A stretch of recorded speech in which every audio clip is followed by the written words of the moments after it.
Vamos ler o Salmo 40, que diz assim, ó: esperei com paciência no Senhor, Ele se inclinou para mim e ouviu o meu clamor. Tirou-me de um lago horrível, de um charco de lodo, pôs os meus pés sobre a rocha, firmou os meus passos, e pôs um novo cântico na minha boca, um hino ao nosso Deus. Muitos o verão e temerão, e confiarão no Senhor. Amém? Glória a Deus. O que nós encontramos aqui nesses 3 versículos que nós lemos? O salmo é um pouquinho mais longo, mas nós separamos apenas os 3 primeiros versículos. Amém? O título da mensagem então é Salmos 40. O que nós encontramos? Tem 6 coisas importantes que nós encontramos aqui no Salmo 40, que serve para nós como uma referência para sermos abençoados. A primeira palavra que eu encontro no Salmo 40 é esperei. A Bíblia está dizendo que o salmista declarou o seguinte: eu esperei. A palavra esperar é uma palavra que é derivada da palavra esperança. Então demonstra que é alguém que tem esperança. Ter esperança é ter uma expectativa positiva. Amém? Quem tem esperança é porque tem uma expectativa positiva de algo que essa pessoa deseja, de algo que a pessoa está buscando para a sua vida. Amém? Quando a pessoa perde a esperança, significa que ela perdeu a expectativa. E o salmista está declarando o quê? Ele está declarando que ele não perdeu a expectativa. Ele ainda está esperançoso. Existe no coração dele a esperança. E olha só que interessante, o que lá em 1 Coríntios capítulo 13, versículo 13, o que nós encontramos? Diz assim, ó: agora, pois, permanece a fé, a esperança e o amor. Estes 3, mas o maior destes é o amor. Amém? Mesmo a Bíblia frisando em Coríntios que o maior de todos é o amor, a Bíblia faz questão de mencionar que a esperança aparece entre a fé e o amor. Existe a esperança. Então a esperança é algo importante para a nossa vida. É importante nós nunca perdermos a expectativa de uma vida diferente, de uma vida abençoada. Nunca podemos perder a expectativa de vencermos alguma dificuldade, de vencermos uma luta. O inimigo às vezes ele tenta matar a esperança das pessoas, tenta tirar a expectativa delas de uma vida abençoada. Amém? A segunda parte que nós encontramos é a paciência, porque o salmista diz assim, ó: esperei. De que maneira ele esperou? Ele não esperou de forma impaciente, ele não esperou de forma angustiada, ele não esperou de forma desesperada. Amém? Ele esperou com paciência no Senhor. O que isso mostra para nós?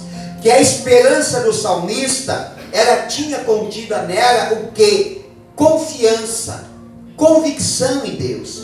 E isso o que é, irmãos? Isso é fé. O salmista está dizendo que ele está crendo no Senhor, ele está confiando no Senhor. É por isso que ele está esperando, confiando no Senhor, com paciência. Tem até algumas versões da Bíblia que diz assim, ó: esperei confiantemente pelo Senhor. Quer dizer, está demonstrando que além de ter uma expectativa positiva, o salmista ele tinha uma confiança que a sua espera não era em vão, que a sua expectativa não seria frustrada, porque ele estava confiando que Deus iria lhe atender. Amém? Qual que é a outra parte que nós encontramos? A terceira parte, aonde diz assim: e ele se inclinou para mim. Eu fiquei durante essa semana, enquanto eu preparava essa mensagem, eu meditando, e eu fiquei tentando imaginar Deus lá na sua grandeza, na sua soberania.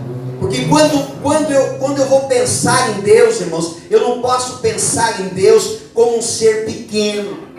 Nós fomos disciplinados com uma cultura errada com relação a enxergar a Deus. Tanto é que foi pintado para nós um Deus de que maneira? Um velho, barbudo, cabelo branco, barba branca, cara fechada, sentado lá num trono e deixando as coisas acontecer. Mas Deus ele é muito grande, irmãos. Deus ele é poderoso. A Bíblia diz que o universo todo, preste bem atenção, o universo todo cabe na palma da mão do Senhor. Amém? Deus ele é muito grande. Deus ele é muito grande. Então eu fiquei imaginando aquele Deus grande, aquele Deus poderoso. A Bíblia diz que ele fez o quê? Ele se inclinou. Se Deus se inclinou, irmãos, e ele é tão grande, quando ele se inclinou, mexeu com o universo, mexeu com o mundo espiritual, mexeu com a terra. E nós encontramos vários relatos na Bíblia de alguns acontecimentos interessantes. Por exemplo, quando Elias estava lá na caverna e Deus foi falar com ele, a Bíblia diz que houve terremoto, houve ventania, houve chuva, houve uma brisa suave e Deus falou com Elias. Há um outro episódio também que os apóstolos estão presos e eles estão adorando, cantando e glorificando a Deus, e de repente acontece um terremoto e o cárcere se abre. Então eu fiquei imaginando que é exatamente isso. Quando Deus se inclinou, o que o salmista está dizendo? Ele está dizendo: não perdi a esperança, mantive a expectativa, confiante em Deus, sem perder a fé, e eu vi o mundo se abalar e o mundo espiritual estremecer, porque o meu Deus se inclinou para mim. Deus se inclinou. Deus se inclinou, quer dizer, houve um movimento espiritual. A hora que Deus se inclinar em tua direção, o mundo vai estremecer. O teu mundo pelo menos vai estremecer. Eu tive uma experiência uma vez, que eu estava orando e jejuando por um propósito. Tinha algo que eu queria, que eu estava buscando para a minha vida espiritual. E eu aprendi, quando me converti, eu aprendi que eu devo buscar pela minha vida em oração e jejum. Então eu me consagrei, eu jejuei, eu orei, e eu estava buscando de Deus. E um sábado à tarde, no final de semana anterior, tinha acontecido um congresso de jovens, e eu não pude ir no congresso. E aí, eu era vice-presidente da mocidade, e a menina que era presidente da mocidade, ela foi. E tinha um pastor que ia pregar lá, que eu queria muito ver ele pregar. E aí eu sabia que ele ia estar lá. E eu falei para ela assim: poxa, como eu queria lá para ouvir esse pastor pregar. E ela falou assim: eu vou ver se consigo arrumar uma fita para trazer para você. Naquele tempo não tinha a tecnologia de hoje, tá, irmãos? Era fita cassete, gravada. E era assim, para reproduzir uma fita era demorado. E ela foi, só que Deus abençoou que ele foi um dos primeiros a pregar. Então até o final do congresso eles já tinham reproduzido algumas fitas cassete. E ela comprou uma fita e me trouxe. E durante toda a semana, trabalhando, não tive tempo de ouvir. No final de semana eu estava estudando o ITQ, para me formar pastor. E aí no sábado de tarde, eu tirei para fazer os meus estudos, para preparar a aula da escola bíblica, e aproveitei para ouvir a mensagem. E eu coloquei, e começou a pregar, e o meu mundo começou a estremecer, o meu coração começou a estremecer. Porque quando Deus se inclina para a gente, irmãos, quando Deus se inclina, por mais que quem está ao redor não perceba, mas a gente percebe que o mundo está estremecendo. E chegou num certo momento da pregação, ali na fita cassete, que ele disse assim: sabe a oração e o jejum que você está fazendo? Hoje ele está chegando diante de Deus, e Deus está se levantando do trono para te atender. Chacoalhou meu mundo, irmãos. Estremeceu a minha casa. Eu fui tomado por uma presença de Deus. Quando a pastora entrou na sala, ela tinha colocado assim um pano em cima do sofá. Eu estava embrulhado naquele pano, limpando as lágrimas, chorando, aquebrantado na presença de Deus, porque naquele dia eu vi que Deus havia se inclinado em minha direção e estava prestando atenção no meu jejum e na minha oração. Aleluia! É isso que o salmista diz. Na quarta parte ele diz assim: ele se inclinou para mim e ouviu o meu clamor. Deus se inclinou, virou o rosto e colocou o ouvido mais perto para ouvir o que o salmista estava clamando. Aleluia! Lá em Lucas capítulo 1, versículo 13, a Bíblia diz assim, ó: disse, porém, o anjo a Zacarias: não temas, porque a tua oração foi ouvida. Isabel, tua mulher, te dará à luz um filho, a quem darás o nome de João. Zacarias e Isabel não podiam ter filhos, mas estavam orando. Como é que eles estavam, irmãos? Esperando com paciência no Senhor. Não perdiam a esperança, mantinham a expectativa e confiavam em Deus. Por isso eles não deixavam de clamar, eles não deixavam de orar. Zacarias já estava avançado de idade, ele já era um homem idoso. Isabel também, eles já eram idosos, irmãos, eles já eram idosos. E Zacarias, aonde Zacarias estava, irmãos? Zacarias estava no templo. Por quê? Porque quem espera com paciência a Deus não desiste, não desanima, não se afasta da presença de Deus. Zacarias estava na presença de Deus. Quem mantém expectativa positiva e espera em Deus, não se afasta em Deus. Pode levar bordoada, pode levar pancada, pode tropeçar, pode cair, mas ele se levanta, ele não se afasta de Deus. Quem espera no Senhor de verdade, até pode chorar por algo, até pode se angustiar por algo, mas não perde a expectativa e não se afasta de Deus. Então Zacarias está onde? Zacarias está no templo, adorando a Deus. Ele era sacerdote. Deus se inclinou para Zacarias.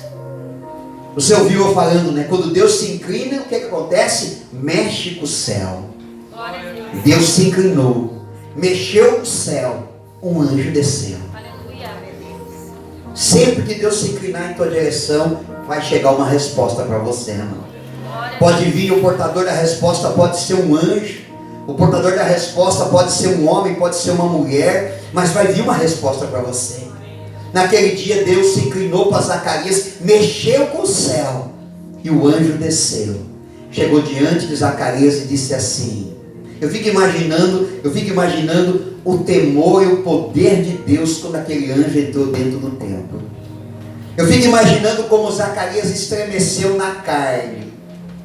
Irmãos, eu já tive várias experiências com Deus, mas nenhuma assim tão estrondosa, tão magnífica, nenhuma experiência assim tão poderosa.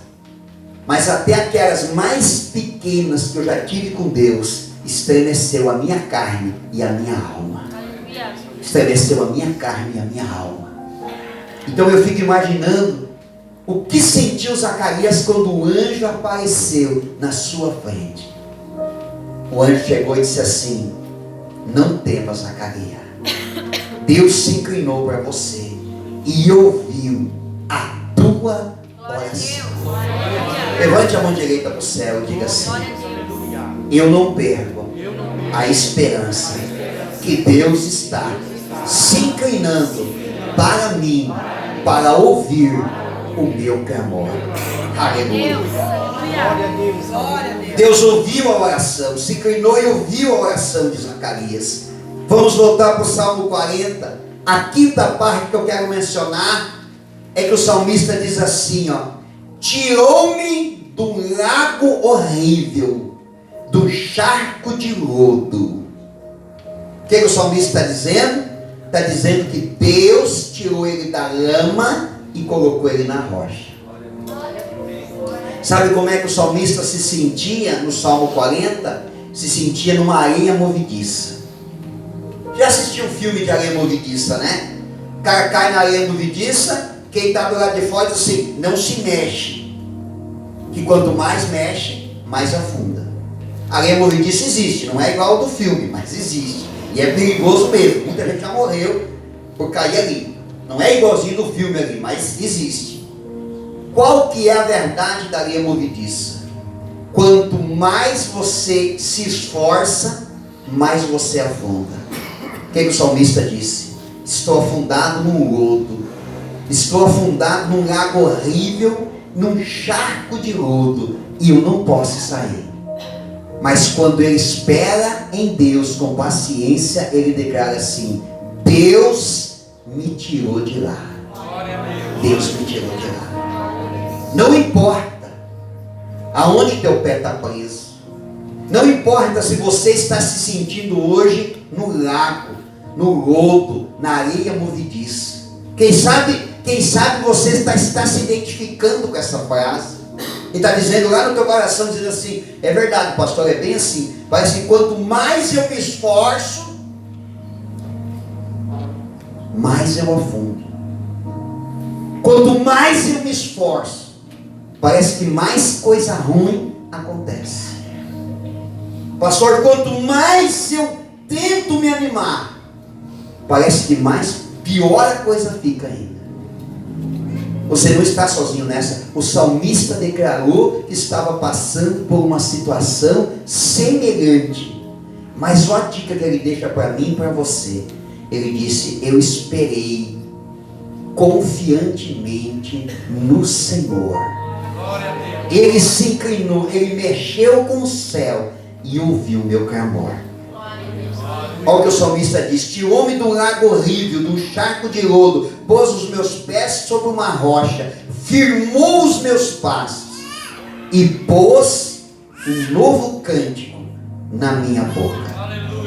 Que cântico Deus colocou na boca do salmista? Um cântico de vitória. Levante a sua mão direita para o alto. Declare assim comigo: eu creio que nesta noite Deus está colocando na minha boca um cântico de vitória, em nome de Jesus. Amém? Se coloque em pé.